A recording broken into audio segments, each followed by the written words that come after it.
Hi, I'm Will Rain, and I'd like to take a moment of your time to explain how the Voyagers series came about and how it works. Check it out. I have been blessed with 3 incredible daughters. While they were in middle school, I began to notice something strange in their schoolwork.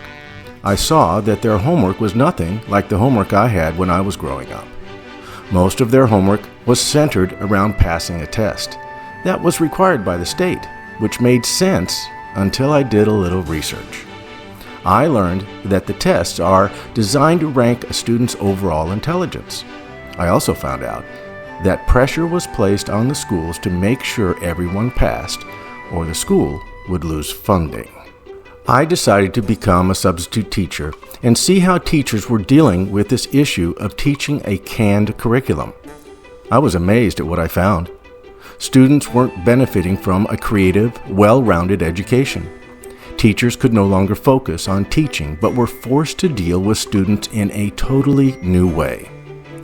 They needed to become psychologists, surrogate parents, and classroom police, all with no administrative support.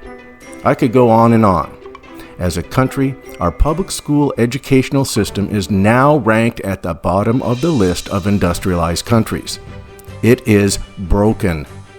Seeing this firsthand is what inspired me to do something to help both students and teachers. That's how the Voyagers series was created. The Voyagers Series books are fast-paced, interactive adventures. Everything in the books, except the storyline and protagonists, is factual. So the students learn facts about culture, geography, history, language, interpersonal communication, mental toughness, honesty, and other relevant subjects.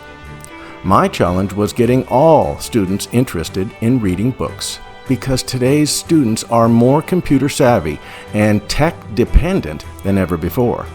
It made sense to incorporate computer puzzles and games to engage the students. Each book has 10 chapters. At the end of each chapter are 4 retention models that are fun and entertaining to help students retain more of what they read. After testing the books in the public, private, and homeschool arenas, we discovered a very interesting issue. The books needed to be administered by the teacher or parent. In other words, the parent or teacher had to participate in the reading and retention models at the end of each chapter in order to optimize the student's retention. At first, we thought this might be a problem, but we soon discovered the power of the teacher-parent participation. Through guided adult participation, a new level of personal bonding developed. The teacher has flexibility when implementing the models, which increased the level of fun and excitement for all. The testimonials from parents, teachers, and students were incredible. Everyone won. A simple 2-page how-to teacher-parent guide was developed for each book, followed by the answers to all of the questions in the retention models. With the guide, teachers and parents can create a competitive, fun-filled learning environment for their students. So how does the Voyagers series work? Follow the easy steps provided by the guide. 1. As a teacher or parent, when you receive the books, it is essential for you to go to our website, www.thevoyagers.net, and download the guide. 2. Review the guide before introducing the books to understand the flow of implementation.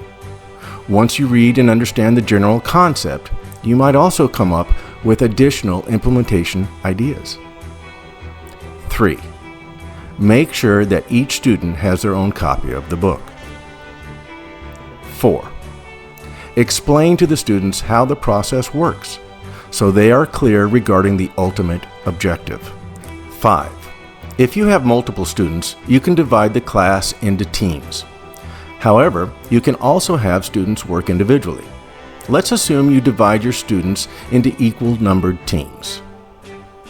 6. Make sure the students do not open their books until you give them the go-ahead.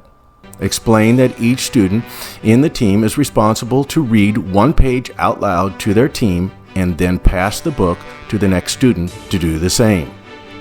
You can also participate in the reading. Once the team finishes the first chapter, they must raise their hands to indicate to you they are finished. Consider having a stopwatch to record each team's time of completion. Once the team finishes the reading of the chapter, they must close the books and put them down. Wait until each team is finished. 7. Now start asking the students the questions supplied at the end of the chapter. Each team must write down the answers to the questions you ask. If you are working with one student, he or she can answer orally. Give them time to answer the questions before you move to the next. Help them along. 8. Collect all of the team's answers so you can grade the team's responses as they begin the next section. 9. Make sure each team has access to the internet. You may have to do this section one team at a time if you do not have enough computers. Assuming each team is set up with access to a computer, have them log onto our website, www.thevoyagers.net. Let each team know they can open their books for this section. If you have a virtual chalkboard, you can show the students how to connect to the website and how to work the puzzles and games. 10. Have the students wait for your signal before they begin this exercise. Consider starting your stopwatch upon your cue. The crossword puzzle uses the words underlined in the chapter the students have completed. This is an opportunity to see if the students make an adjustment when reading the next chapter. If the students write down each underlined word as they read the chapter, then they will save time and potentially complete the puzzle faster. If the students don't pick up on this, you may want to explain it to them before they start the next chapter. 11. When a team finishes the puzzle correctly, remember, you have all the answers, they are automatically given the code. They will need to play the game for that chapter. The code is also the life lesson of that chapter. At this point, you can discuss the life lesson in detail with all of the students.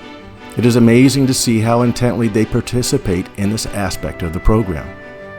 After the discussion of that chapter's life lesson, have the students type the code life lesson into the space provided on our website. Again, you should consider timing this game to see which team finishes first. 12. The game's questions all relate to that specific chapter. Therefore, in order for the students to finish the game, they may have to refer to the current chapter in the book. When the students are finished with the game, you can announce which team finished first and the time for each area measured. 13. The books are rated a 10/20 Lexile, and for younger students, you can read the adventure to them and play the puzzles and games for fun. For older students, have them read and answer the questions, play the puzzles and games individually, and time them per chapter. That's it. Chapter 1 is complete, and the students better understand how these fast-paced adventures work. You will be amazed at the level of participation. Thank you.